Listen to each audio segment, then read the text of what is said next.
پارہ نمبر 30 سورہ فجر۔ شروع اللہ کا نام لے کر جو بڑا مہربان نہایت رحم والا ہے۔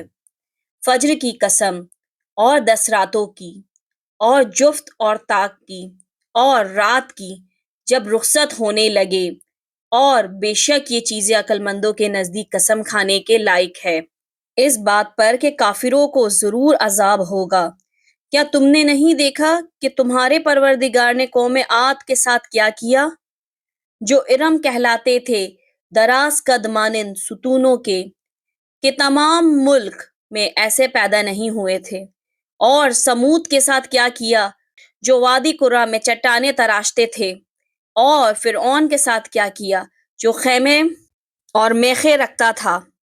یہ لوگ ملکوں میں سرکش ہو رہے تھے، پس ان میں بہت سی خرابیاں کرتے تھے، تو تمہارے پروردگار نے ان پر عذاب کا کوڑا برسا دیا۔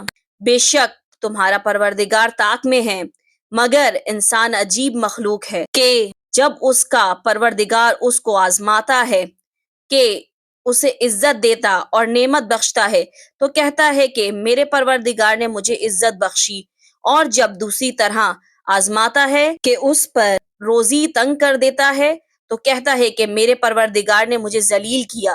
یوں نہیں بلکہ تم لوگ یتیم کی خاطر نہیں کرتے اور نہ مسکین کو کھانا کھلانے کی ترغیب دیتے ہو، اور میراث کے مال کو سمیٹ کر کھا جاتے ہو اور مال کو بہت ہی عزیز رکھتے ہو۔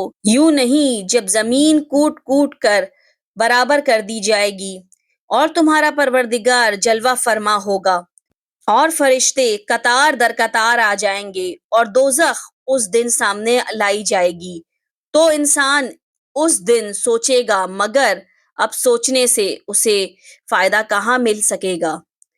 کہے گا کاش میں نے اپنی اس زندگی کے لیے کچھ آگے بھیجا ہوتا، تو اس دن نہ کوئی اللہ کے عذاب کی طرح کا عذاب دے گا اور نہ کوئی اس کے جکڑنے کی طرح جکڑے گا۔ اے اطمینان والی جان، اپنے پروردگار کی طرف لوٹ چل، تو اس سے راضی وہ تجھ سے راضی، سو تو میرے خاص بندوں میں شامل ہو جا اور میری بہشت میں داخل ہو جا۔